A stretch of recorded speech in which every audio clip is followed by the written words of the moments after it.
All right, everyone, you know what this is. This is Circle Brothers Podcast with RJ. And Eric. Let's get it. Yep.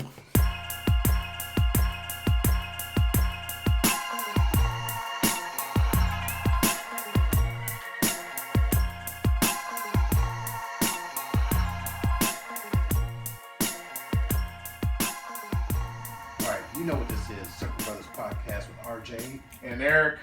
What's up, everybody? How you doing? How you feeling? How you living? I hope everyone is doing well and doing spectacular. There has been a lot going on between the last podcast and this podcast, so we need to fill you in and catch you up on what's been going on. In the meantime, Eric, how you doing, man? I'm doing great because you're here and we're doing this podcast. Indeed.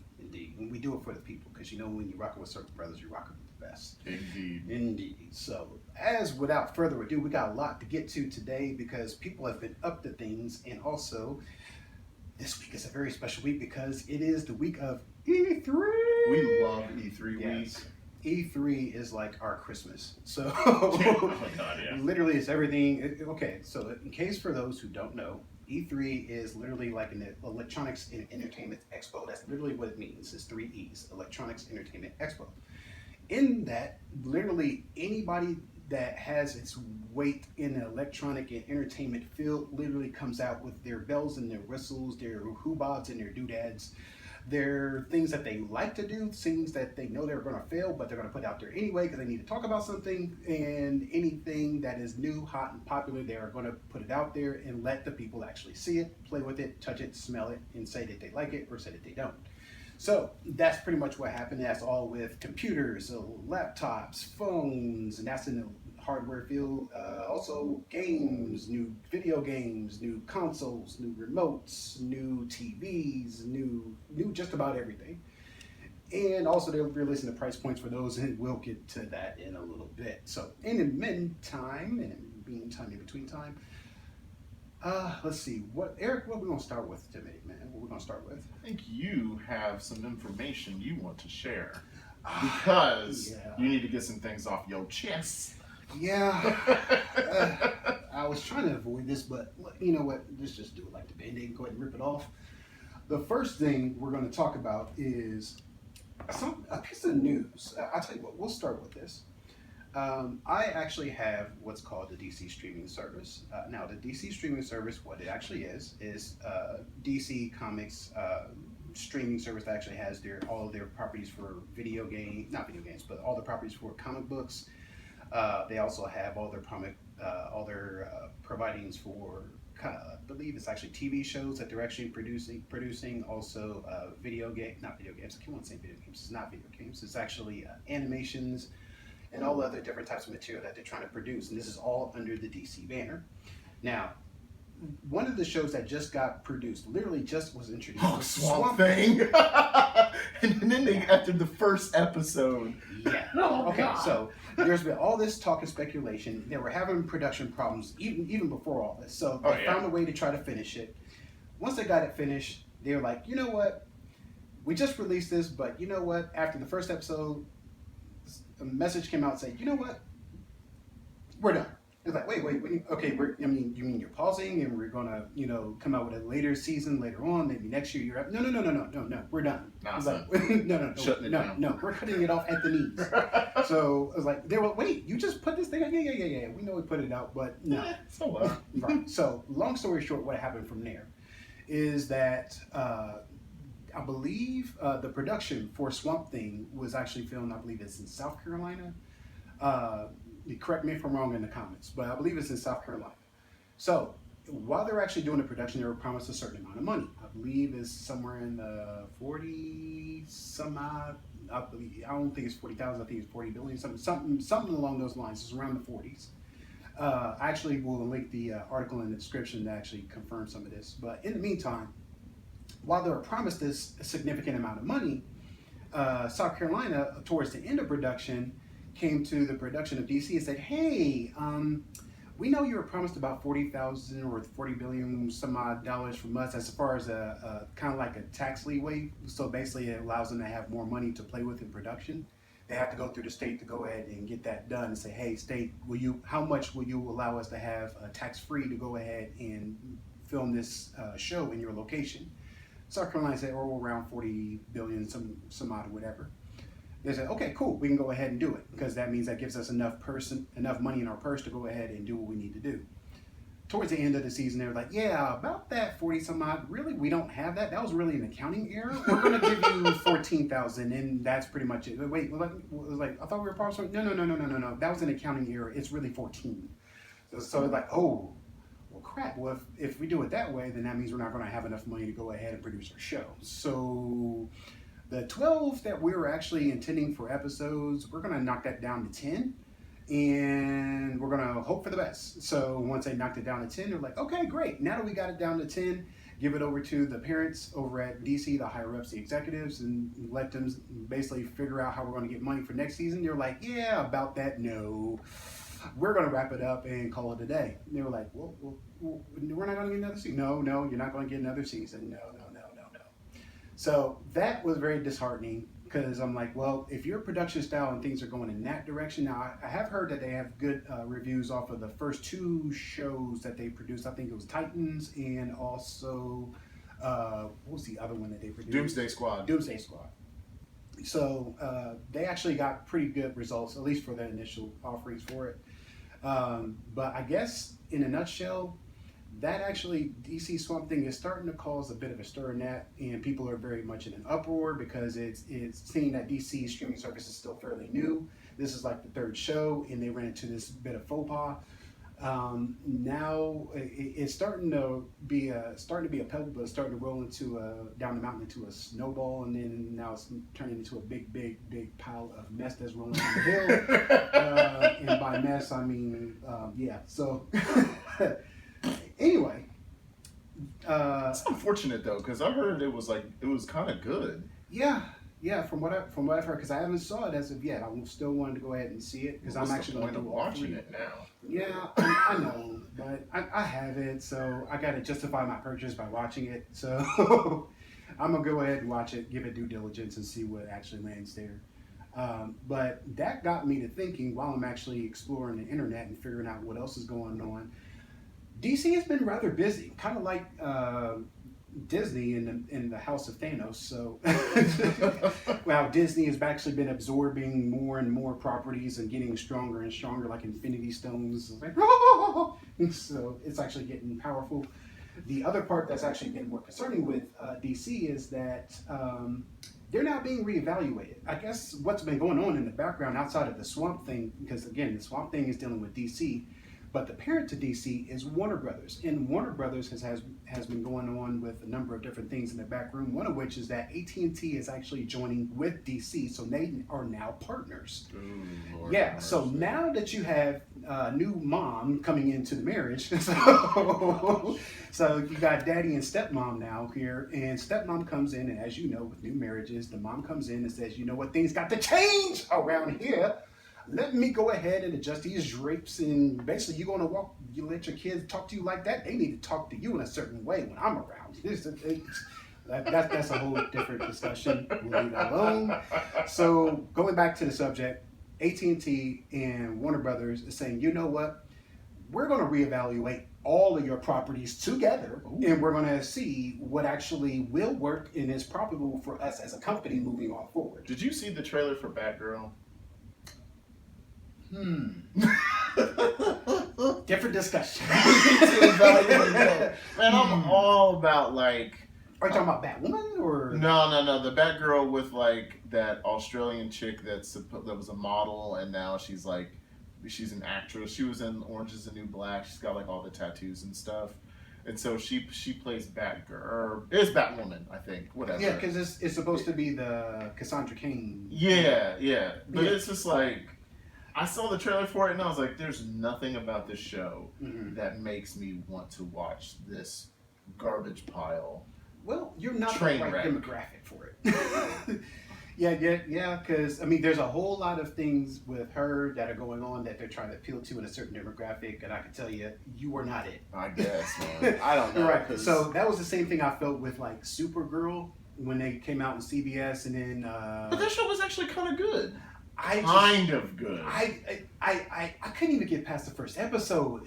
She was like so annoying to me for some reason. I was like, I can't do it. I'm trying as a comic book fan. I'm trying to support comic book shows because before we had nothing. Now we have something. So I was like, I was trying to support it, and I'm like, I can't do it. So going back to the discussion before, stepmom AT&T is telling Warner Brothers dad that, hey, we're going to reevaluate everything you have in this house, and we're going to prioritize and see what really is worth it and what really is not. Let's see. So one of the things that's getting reevaluated is the DC streaming service. And this is actually a quote from Newsarama. Let me go ahead and read you a little bit of this. Originally announced back in April of 2017, the DC Universe streaming service launched 10 months ago. During that time, however, AT&T acquired Time Warner and began a reorganization of the company's various divisions. Let's see. The DC Universe is a part of Warner's media lineup of a separate multi-streaming service based on content, such as Boomerang, Crunchyroll, and HBO Go, including the DC Universe. So let's see. In the past 3 months, the reports of a new overall Warner Media streaming service with an estimated late 2019 launch date have surfaced. So, let's see.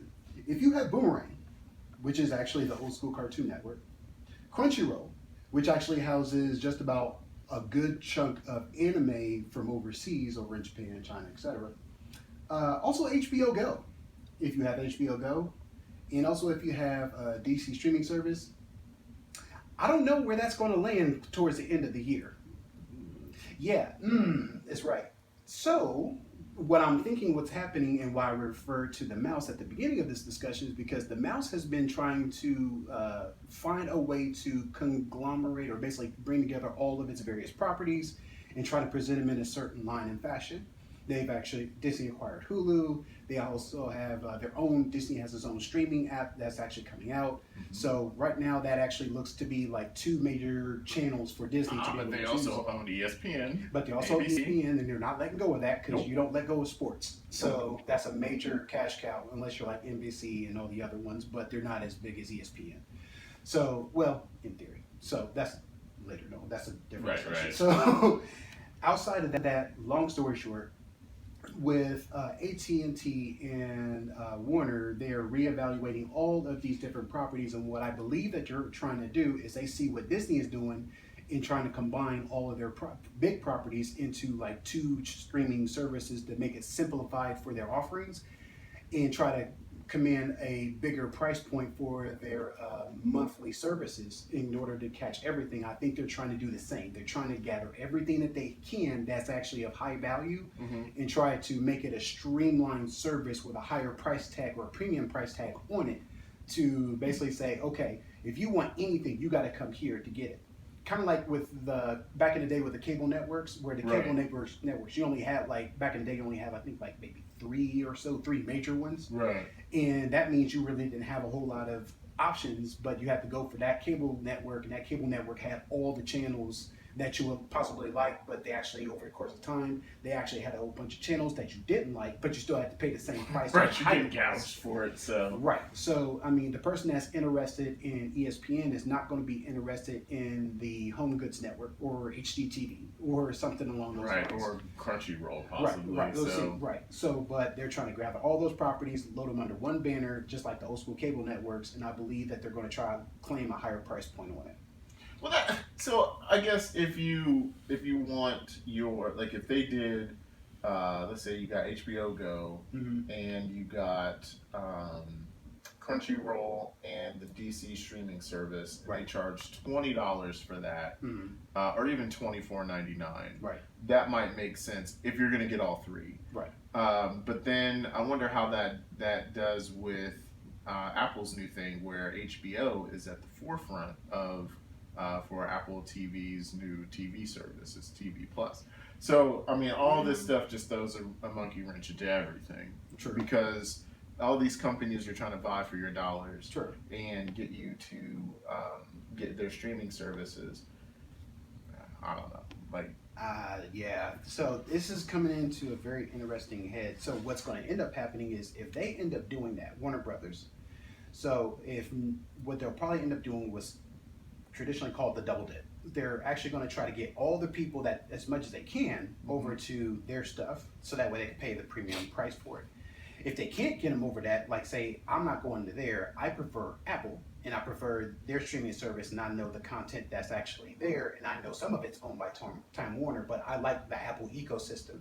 So what they'll do is like, okay, we're going to allow a license for Apple to go ahead and grab this, or a license to Amazon to go ahead and grab this, so that, but we're going to charge you a certain price point for it, and that price point is going to be pushed towards that consumer over there too for that particular piece of content. So, like for instance, if like we'll say one show like The Office, we'll just say for example, if that's owned by Time Warner, then that, and the Amazon says, hey, we want to be able to take a season or two of that, or all the seasons, like okay, Warner Bros. Says, okay, cool, go ahead and do that. You're gonna have access to it. Just charge a certain price point. ATT comes by and like, no. We want a higher price point for that. And Warner Brothers like, okay, well, the wife says she wants a higher price point, so you gotta do happy wife, happy life. Yeah, well, there's that discussion. So, anywho, so outside of that, that's what's been going on in the world of DC and Warner Brothers. There's one other thing though, because Warner Brothers, as I stated, has been busy. So, let's see. The DC Extended Universe. This is the movie universe. We already know about the dumpster fire that is the Justice League and the half-started fire of Batman and the new Sparkle Batman that's going to be taking place. I say Sparkle Batman because the new guy who's pegged to be the new Batman, Robert Pattinson. Robert Pattinson, as you know, is the sparkly vampire from Twilight, but at the same time, giving him just due. He's been doing other things, so we want to give him due diligence and allow him to go ahead and let him try and let him go ahead and do that. I just don't have a lot of faith in that. I think he's going to fail miserably, but I will allow him grace to go ahead and give it a shot and see what actually happens. Yeah, I heard that he, the writer, had originally envisioned Robert Pattinson for the role from the beginning. Really? He never wanted Ben Affleck. And so... Interesting. Because I can see him brooding. That's not a problem. If you can brood, that's like a third of Batman right there. Well, it's not... And this one is about... Like, it's basically going back to the year one comics. Which I'm okay with, because this is when he's been Batman for a year, and he's just now figuring out what kind of crime fighter he's going to be. Right. So he's a little bit younger. So he's past the training montage stage at this point. Yeah, but now he's learning how to become a better crime fighter and stuff, and this is what shapes him into his craziness that is bats, because I mean, we all know Batman's psychotic. Right. So it should be good. Right. So, but. That should be good. However, here's the funny thing about that. Let's see. This is a website that We Got This Covered. That's from We Got This Covered, or WeGotThis.com. Is We Got This. Warner Brothers rebooting DCEU into two separate universes. So hear me out. Okay. Oh boy. So here we go. Strap in, kids. Here we go. This is actually a quote from the article too. Is that We Got This Covered has been told that the WB is working on rebooting the entire DCEU. Essentially, there will be two separate universes from now on. The first will have the franchise that have already begun and therefore are part of the DCEU. So that'd be Wonder Woman, Suicide Squad, and Birds of Prey, etc. From what we understand, though, there won't be much connectivity anymore between sequels in these franchises and early DCEU films. Wait, there's more. Any new properties, meanwhile, without ties to that comes before, will take place in an all-new, brand-new continuity. It sounds like the approach will be kicked off with The Batman, which is the Sparkle Bats, as we mentioned before. Sparkle Bats. I'm sorry, you're going to be known as Sparkle Bats for a while, until I actually see otherwise. Continuing on with the article. With our sources, let's see, let me start from the beginning. It sounds like this approach will be kicked off with The Batman, with our sources also telling us that Supergirl movie will be set in the same world. Now, here's the catch. Here's the kicker. Y'all strapped in, kids? Here we go. Are you strapped in? Here we go. As previously reported, that film will sow the seeds for a new Superman to arrive later down the line by rebooting the Kryptonian mythology. So obviously, Warner Brothers and DC have not learned their lesson at all with any other previous projects, hence to this brand new sparkling dumpster fire that is about to take place by rebooting the Kryptonian mythology that was already a train wreck before. You already have the original material there. It's good enough to go ahead and put out again with fresh visuals. But you gotta keep tinkering with it, man. You just, oh my gosh, it makes my brain hurt. So if you agree with me in this, say something in the comments, man. But if you don't agree with me, please say something in the comments. I want to hear from you, the people. Well, how do you feel about this? Because this is going to be very, very interesting to hear people's reactions from this. Eric, man, oh my God. So just so like, because I heard rumblings, and I've read some articles about them wanting to do this thing with Supergirl last year. Mm-hmm. And this is after Henry Cavill decided, he was like, nah, I don't like whatever reason, he decided not to be Superman anymore. What the mustache? But I think what's going on is they are going to run full steam forward with Michael B. Jordan, not playing Kal-El, but playing from the other universe. Yes, Superman from the other universe. I can't remember which one it was, but yes. So because okay, now if they take that approach, that actually opens the door for a whole bunch of other alternate realities and stories. But wasn't he with Power Girl and not with Supergirl, or was it reversed? Because I can't remember. Because in some universes, Power Girl is Supergirl, because they're the same person. I mean, aren't they? Aren't they the same person? Yeah, I think. No, they are, but it's different universes. I don't think it's the same universe. Right. But they are the same person, just different universes. Okay, so then I think that is what they're going to do, which will probably make all my daughters happy and my wife happy, because they sweat Michael B. Jordan. Yeah, of course. Yeah. But I'll be like this though. It's like, I'm down for it because I read the comics. I'm down for it because it's not Black Superman. Right. He was a Kryptonian that happened to be adopted by Superman's parents. Right.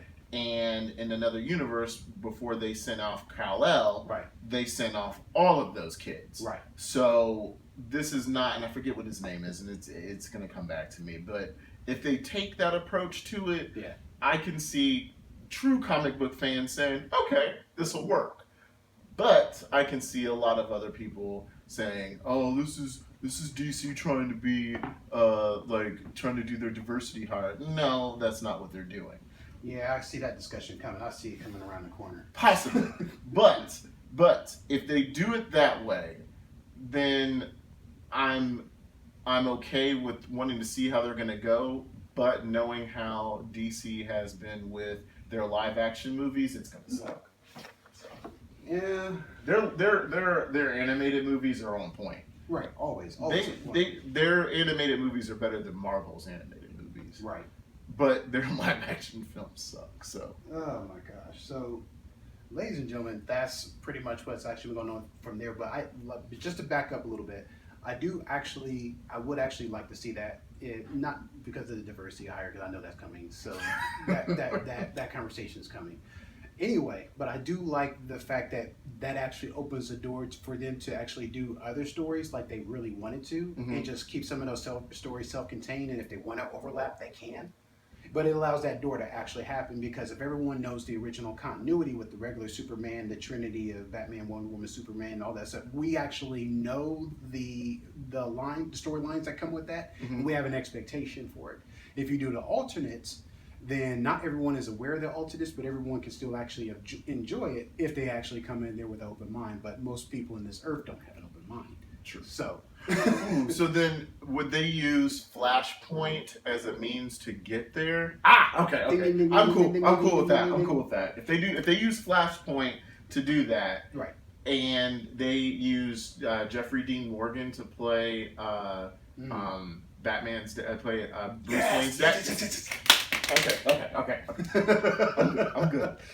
Right. So yeah. But here's the funny thing of that. Ezra Miller was basically trying to do his own script for Flash, and of course, they told him that knowing he was going to fail at it, and he was like, "Well, we're going to cancel it." But no, let me have. Okay, we'll let you go ahead. No, we're not going to let him do it. Let him write it, but just relax it as soon as he writes it. Yeah, he's like the one Beatle. Like, I'm going to write my own song. So like, He's Ringo. He's Ringo. Had him on his head. It's okay, Ringo. We'll go ahead, we'll Ringo. Play it. We'll listen to your song later, Ringo. But I want to listen to it now. Like, oh, shut up. So wrong. Right. But anyway, so that's what's going on in the land of DC universe. As I said before, it is a lot going on there. And we've been talking at length about it for about 30 minutes. So that should tell you that there's a lot going on there. And these things are still yet pending. So the moment we actually hear some more, you're going to hear it probably from my mouth, and you're going to hear some rants and ravings coming from it. So, and a lot of grumbling. And a lot of grumblings, but because you know with the dumpster fire when you see it. So oh, God, you yeah. smell it coming downwind. So anywho, what's been going on in your neck of the woods, Eric? So I was watching WWDC. For those who don't know, that's the Worldwide Developers Conference that Apple hosts in June. Mm-hmm. And that's when Apple usually announces the next macOS and the next iOS. But the real cool thing about this WWDC is they showed some really new things. Like with iOS 13, dark mode was one of the features that everyone was happy about. So if you have an iPhone, especially one of the newer ones with that will have the OLED screens and Face ID, that'll go perfectly. Dark mode is pretty awesome. Another thing that they showed was updated Siri. So when you do like text to speech and things like that, Siri sounds more natural. Oh. In other words, we're just that one step closer to Skynet. So, that's always fun to look forward to. Exactly. Yay! But the one thing that that stood out to me that was really great, besides that they called macOS Catalina, which isn't that like dressing? Yeah. Yes, it is. See, sprinkle it all over your systems. So like, just as a side note, what my coworker Andy, we were sitting there talking about that, and he was like, "Dude, isn't Catalina like French dressing?" And so like, we were making jokes about like different names for like macOS, and it's like macOS avocado ranch, and they actually like made jokes about themselves. They're self-deprecating jokes within the WWDC. macOS sriracha. So this is pretty funny, but I like some of the features that they're doing in that. But one of the coolest features that they had was iPadOS. Okay. So for those people who have iPads, they've now bridged that gap between mobile and desktop, which is pretty good. So iPadOS is that bridge between iOS and macOS. So it has all the features of iOS, but it supports mouse. So if you have a Magic Mouse, that's pretty sweet. And that's for the new iPads come out, right? Well, that's just for the new iPad operating system. Oh. So when you update your iPad, so when you update your iPad from 12 to the newest one, the new iPadOS is its own operating system. Right. It's no longer iOS. So. And then if you're a developer, I think they showed new ways to port your apps. If you're developing apps for both iOS, you can actually make your app available for not only iOS, iPadOS, but macOS as well. So you can work on both of them? Yes. So, wait. The one that you're working on can access both systems, should be? Yes. Oh. Yes. So you can make apps simultaneously, and you don't need... You don't have to create an entirely different... APK or whatever. Exactly. You don't need your mobile team and your desktop team. You have one team. Have one team. Or if you're one person who's doing it all, you don't do it all yourself. Right. Or you don't have to repeat everything all over again. Yeah. So that was really cool, and I think that was nice. And then the other thing that was really cool that they had was a new Mac Pro. This is completely out of my reach and your reach. Of course. Most people's reach. Right. Because that new Mac Pro actually can come up with up to, get this, 28 cores. So That's a it's lot of a cores. 2.5 gigahertz Intel Xenon W, Mm. 28 core, 56 thread processor. And then get this, you can configure it with up to 2 terabytes of RAM. Holy crap! Wow. So here's a question. Not storage. Not Right. storage. Right. Not like your hard drive. No, no, this no. is just memory. RAM. Yeah, this is memory. Well, it makes sense because you got 28 cores. Yeah. So it needs a lot of gas to run. So Well, yeah. and you can also put in 2 different graphics cards. So Again. they show. Oh no, I'm sorry. You can configure up to 4 GPUs within this Mac Pro, and they have a new thing that that accelerates it called an afterburner. Oh. So you're overclocking now along with all this too. exactly, and it has a bunch of expansion slots that you know, why not? Up to 4 terabytes, of SSD. Now where this is going to set some people off is who this Mac Pro is for. It is not for Well, it does have the word pro in it. exactly. It is not for your average consumer. Right. So, like, their target for the average consumer is like the MacBook Air. That's like $1,000. This, just take a wild stab at like a totally spec'd out Mac Pro. Oh, I'd say it's about the price of a down payment on a house. Let's see. Oh, I don't know. My mind is saying close to 10,000, maybe. Oh, keep going, baby. 25,000. Little daddy needs a new pair of shoes. $50,000. Oh, That's a big pill to swallow. that's 2 cars. or that's 1 year of out-of-state fees for Michigan State University, which I was just up at Michigan State University taking Michaela there to visit, and she was like, as soon as we got there, she opened up the thing, was like, no.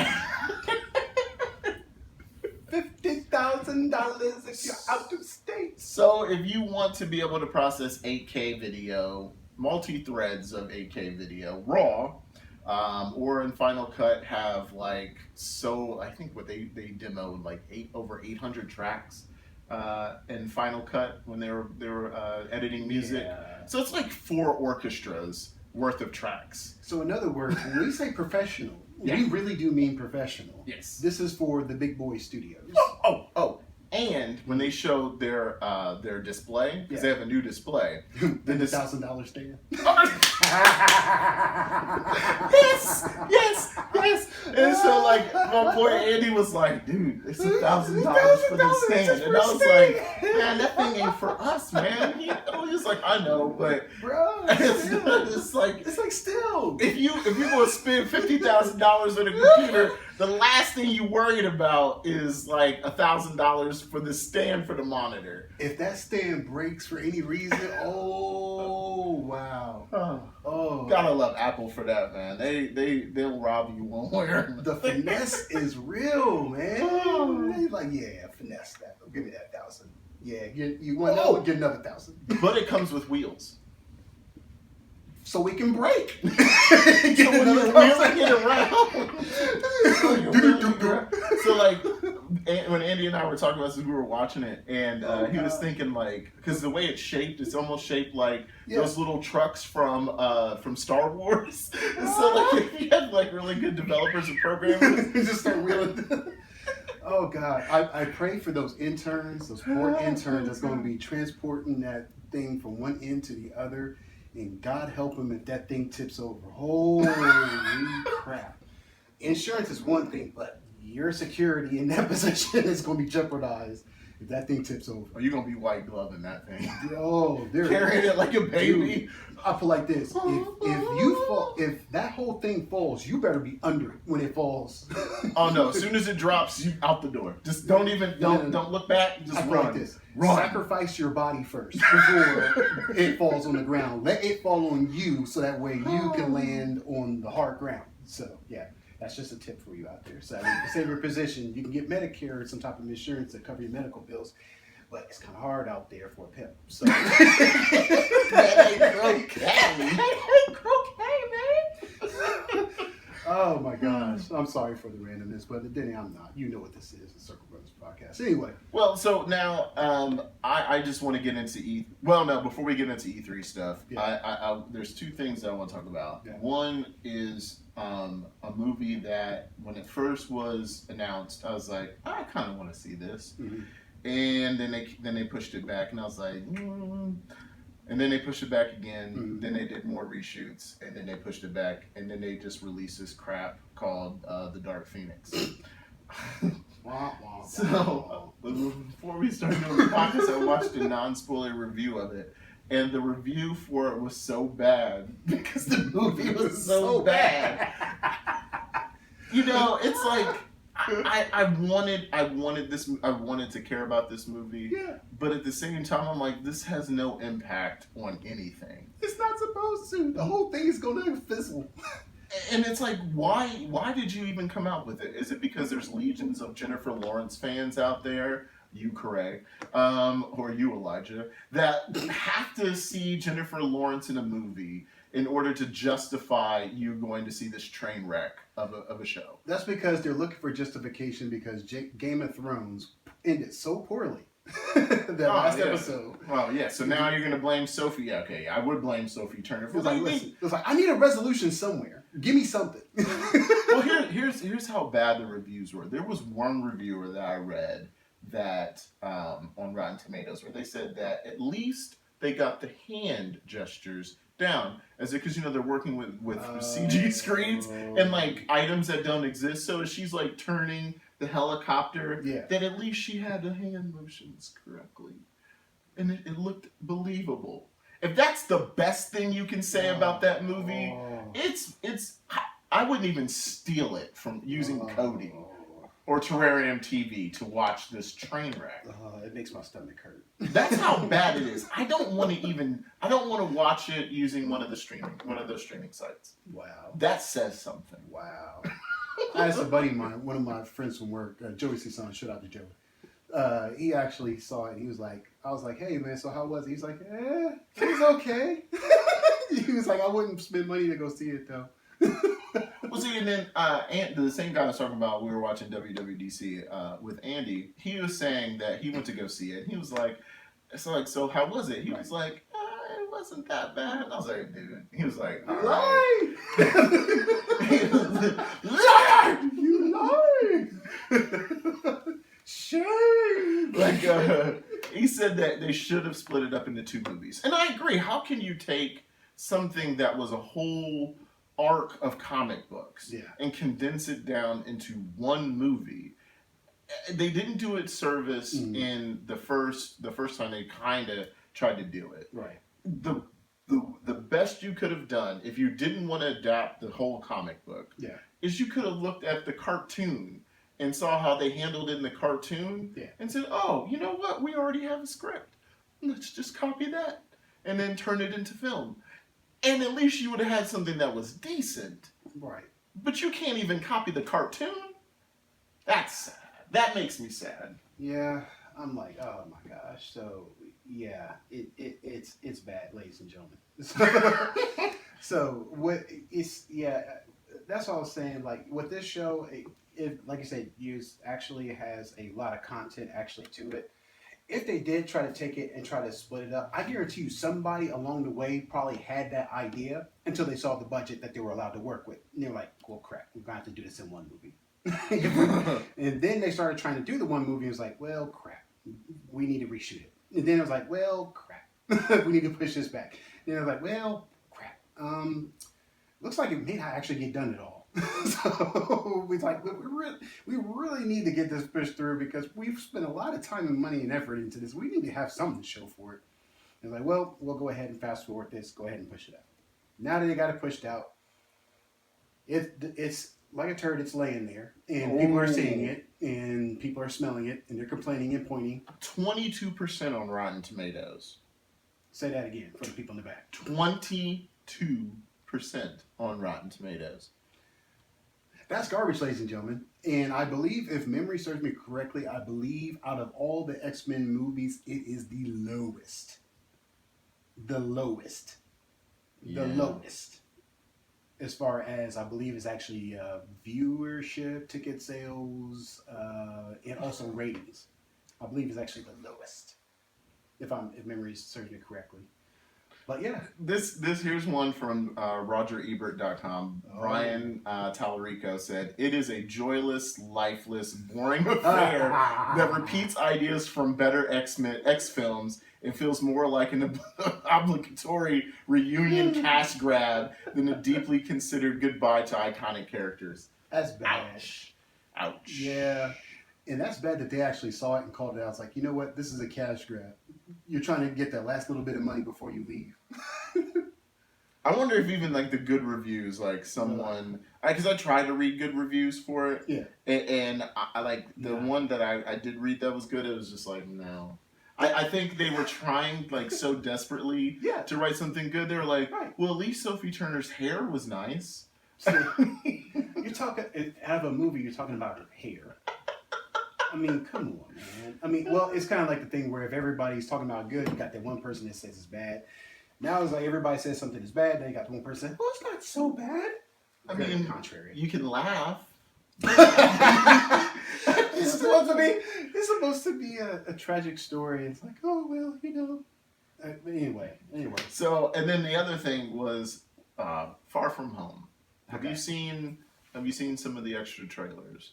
I have not. I try to limit myself to like one or two, and then after that, I don't want to see anymore because I think I'll be spoiled. Well, my kids keep showing me trailers because they're kids. Well, that and Michaela and Rebecca sweat Tom Holland. So, Tom Holland. Yeah, sorry, Caleb. That's Michaela loves Tom Holland first. Oh,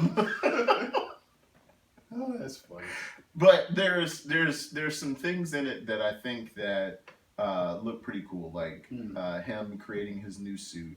Nice. And then and there's supposedly something bad that happens in this movie. Mm-hmm. At least Tom Holland hasn't spoiled it yet so far to say like something that happens. But apparently there's something major that happens that when they filmed it, he was like, we're really going to do this? Yeah. And so my kids seem to believe that Ned's going to die. And I was like, okay, yeah, Ned died in the comics. And they were like, well, I mean, he did die in the comics. I'm like, so did Aunt May, so did Peter Parker, so did MJ. I mean, everyone's died. Right. So you're basing it off something that happened in the comics doesn't necessarily mean that's something that's going to happen here. Right. I was like, if anything's going to happen, maybe Spider-Man goes off into another dimension so he can fight Venom. I mean, it's a possibility. But then you gotta fight Carnage, and you gotta fight all the rest of them. Or he finds like Tony's porn stash, and then he's like, he's like, oh my gosh, I can't believe Tony watched this kind of stuff. Giggity! It's in VR. It's all around him. Cover your eyes, Peter. For the love of God, cover your eyes. That's why he has those glasses. Oh my God! Oh God! The Stan Lee glasses is like Or maybe they find Nick Fury's porn stash. Why am I only seeing it in one eye? There's no depth perception. Cover your one eye, Peter. Oh God. So there's that. No, here's another interesting piece. This is another one from one of my coworkers, Joey. We're gonna get him on the podcast too. So Joey, we're gonna get you on here. One of the things that he introduced too is that there could be a possibility where there could be Fantastic Four that actually shows up later on. We talked about that before. Well, but I don't know if you heard. So Simon Kinberg, is it Simon Kinberg? Yeah, No, not Simon Kinberg. The guy who wrote Ant-Man. Simon Pegg? No, not Simon Pegg. The director. The guy afterward. Yeah, Okay. yeah. So he pitched the story for Fantastic Four originally when Fox had it, Mm. and he's been pitching this storyline for Fantastic Four since a few years back when they had the original debacle Right. with Fantastic Four, Josh Trank, and all that. Yeah. So, dumpster fire. yeah, oh my God, that was a horror. I didn't even watch it. It's bad. My dad was like, "I kind of want to see that." I was like, "No, you don't." I made myself watch it and I felt bad. Did you really? Oh. Yeah. I was like, oh my Did you want to God. gouge your eyeballs out afterwards? The way they did Doom, man. Okay, I'm gonna get off of that. Okay. So he wants to have it set in the 60s. Hmm. So I'm kind of curious, are they going to have it start in the 60s and then there's do a jump? Or there's something that happens where they have PIM particles because they would operate around the same time as PIM would do his stuff. Okay. And so maybe they work with PIM, maybe they were using something with PIM particles and they accidentally go into some time dilation and then the snap is what brings them back to the present day. Ooh. And then like Baxter Building's gone and they're like, what in the world? Where are we supposed to be? Right. Or maybe they go in space and then that's how they do it. Yeah. I think I like the space one. All on board as long as John Krasinski is Reed Richards. Yeah, I agree. Cause it fits very well. Like a glove. No pun intended. So.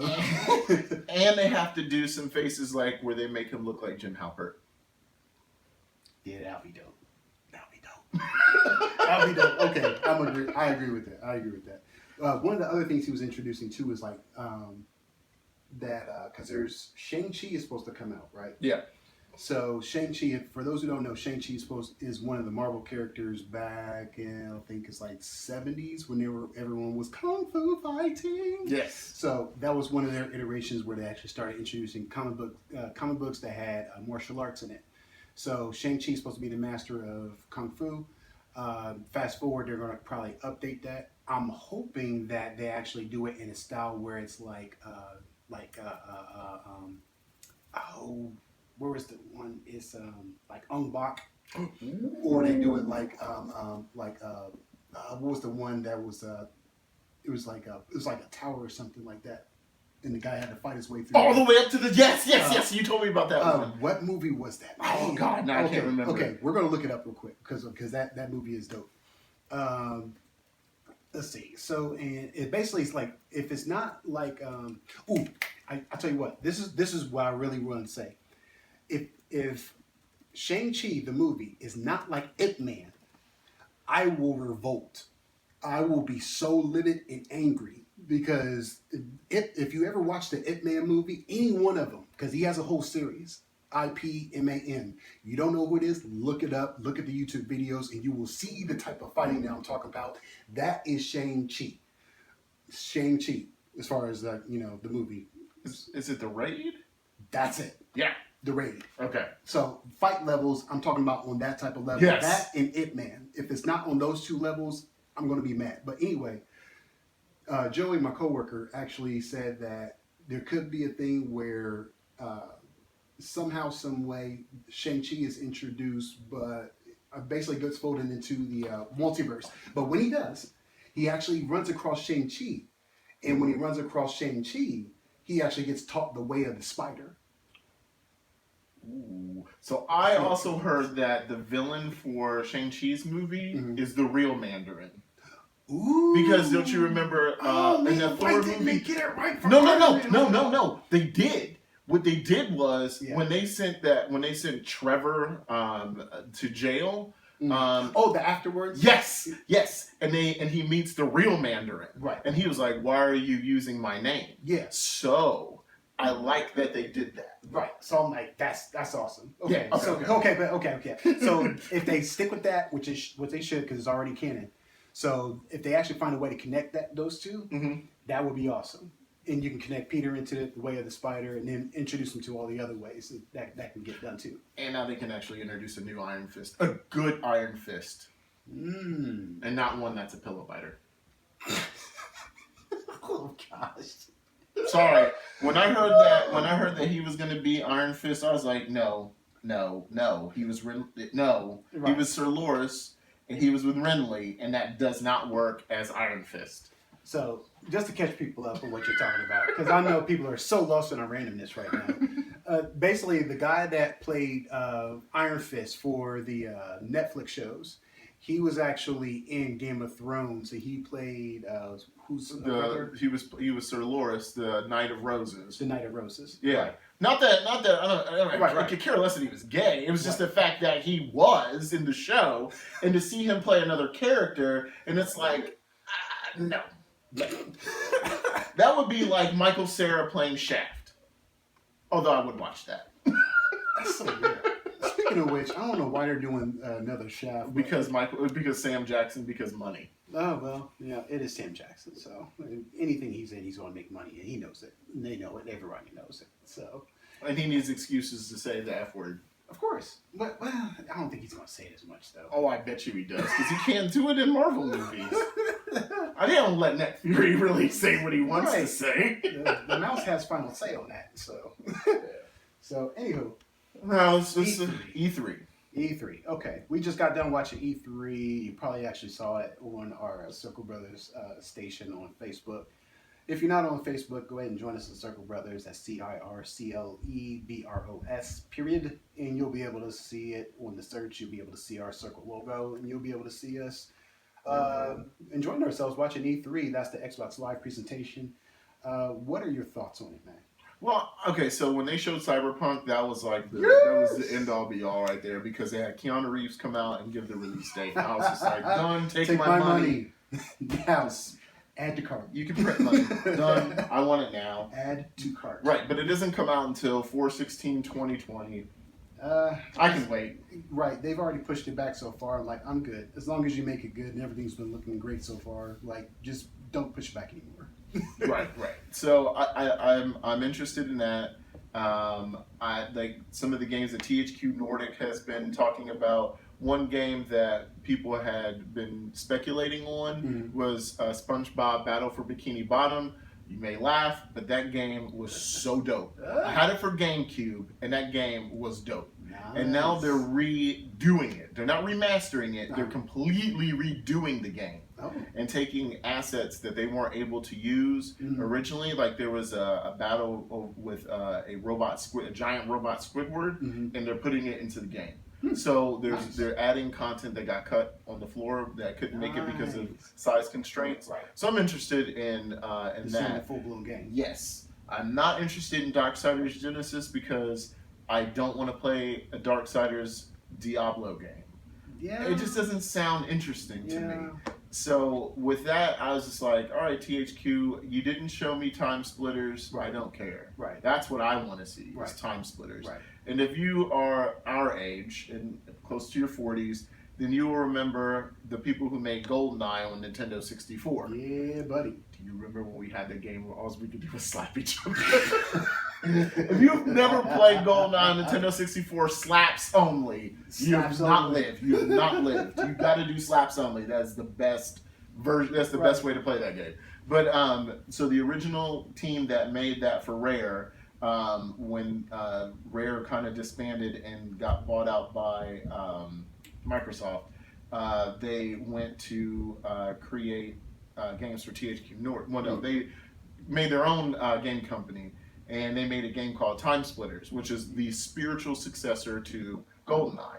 And the game was a lot of fun. Then they came out with a second Time Splitters game, and that game was great because you could shoot monkeys, and or monkeys could shoot you.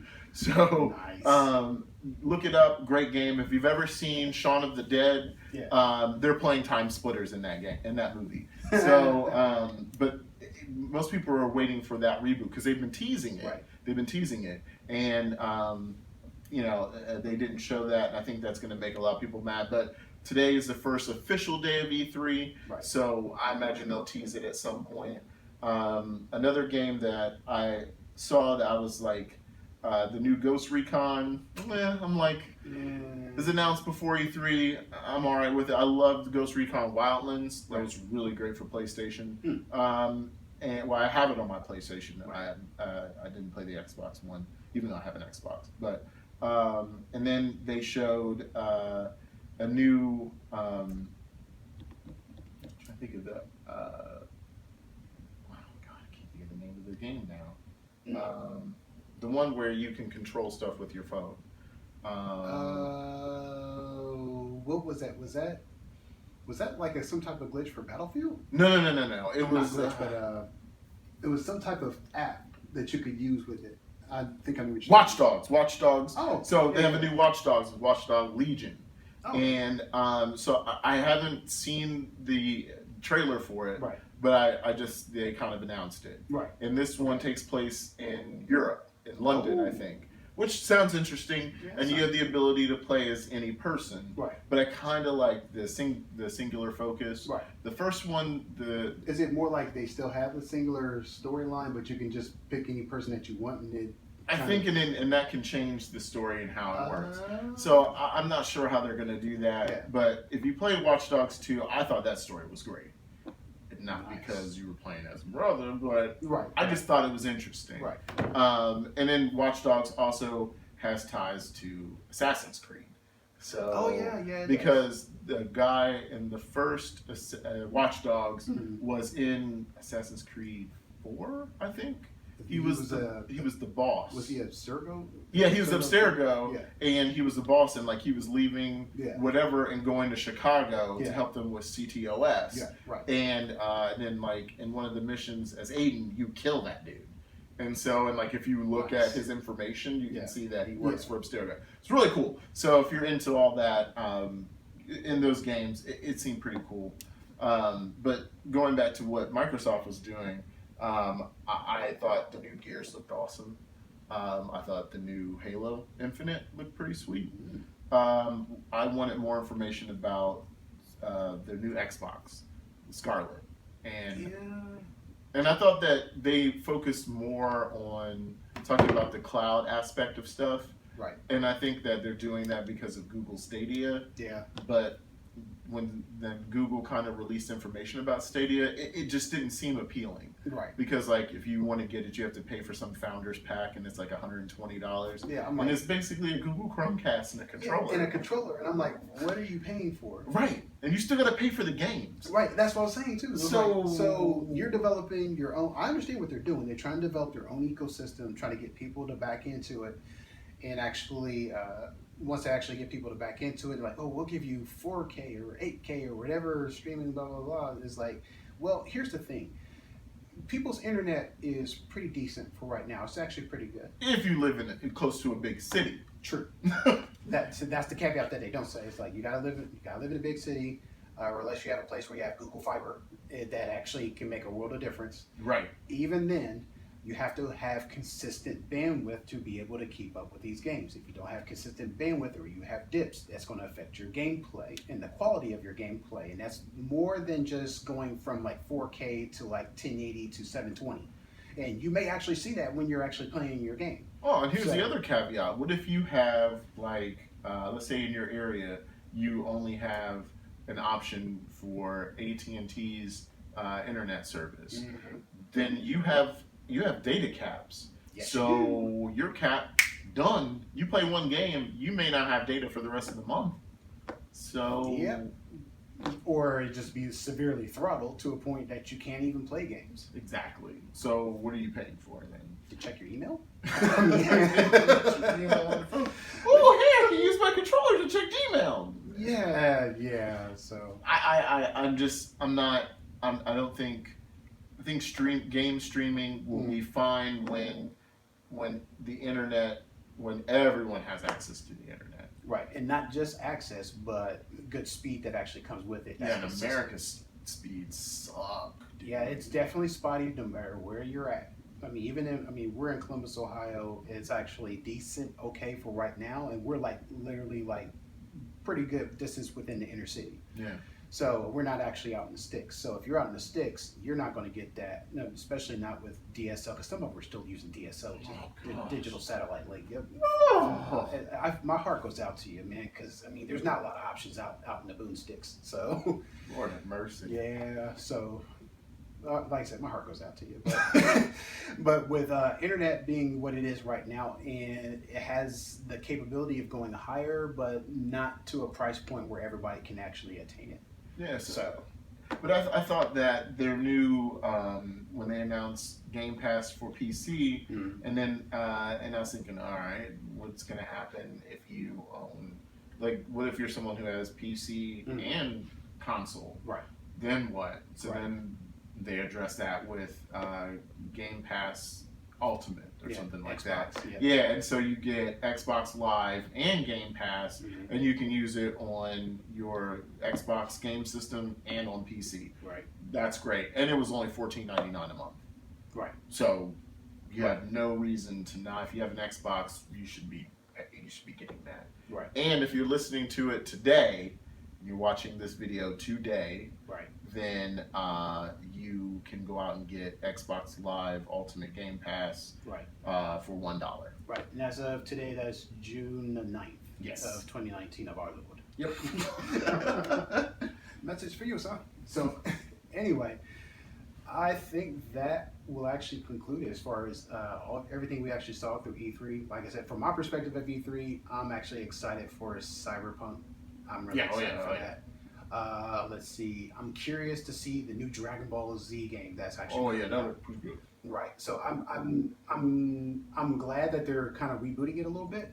But I'm curious to see where they're going to go from this franchise on forward. Are they actually going to pick up some of the characters from the new episodes? Because they already have in, I think, like Xenoverse, which is, I think, like the game before this one. Like the Dragon Fighters, was it Dragon Ball Fighters? Yeah, Dragon Ball Fighter or something like that. Yeah. Where they actually have the characters from the new movie and some of the other new episodes that came out for Dragon Ball.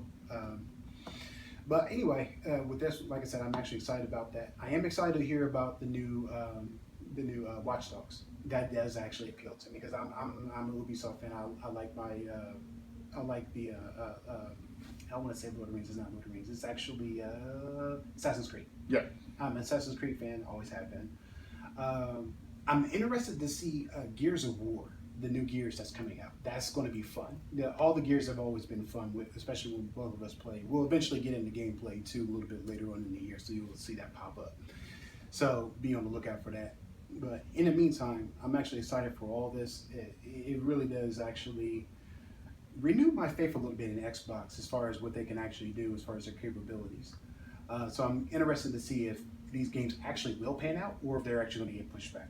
So that's the thing that's kind of up in the air right now with me to see if they really are going to go through it or if I'm going to hear something a little bit later on in the year like, yeah, we're going to push that back a little bit. So I'm interested to see what happens with Nintendo's press conference since Sony's not going to be at E3. Right. The only other company game of the big three is Nintendo. So there's. But Nintendo always do their own thing. They don't even do it through E3, do they? They have their a Nintendo Direct. Right. And that's pretty much it. Yeah. And then they have a treehouse, and then they're showing the games that they want to show. So I'm pretty sure you'll be able to play a version of Pokemon Sword and Shield. Right. Whatever other games they have there, maybe Luigi's Mansion 3, which fingers crossed. I wonder if they're going to do a new Zelda. Oh yeah, no, not A Link to the Past. What is the news? There's a new Zelda game that's coming out that they redid. God, Craig's gonna kill me for not knowing this one. I forget what Legend of Zelda game it is too now. This is coming out. Let's see. And Link's Awakening? Yes. Oh God. I'm gonna get an earful for this one. Link's Awakening. Which that was on Game Boy originally, and they're remaking. That sounded familiar. Yeah, they're redoing this one. So I mean, a complete remake, and it looks dope. I love the art style because it kind of has this Animal Crossing kind of vibe to it. So it looks dope. I mean, nice. So we'll see what happens. All right. Well, ladies and gentlemen, this is going to be it for the podcast today. I want to thank everybody for watching and joining us today. And if you're actually listening to us, we really appreciate it. Give us a like, share, subscribe. As always, my name is RJ. And my name is Eric. And this is the Circle Brothers. And again, we do appreciate you. Tune in next time. We'll get into some more randomness when it comes to movies, video games, electronics, and all the other type of weirdness that's going on in the world. You have yourself a good one. All right, people? Later. Peace.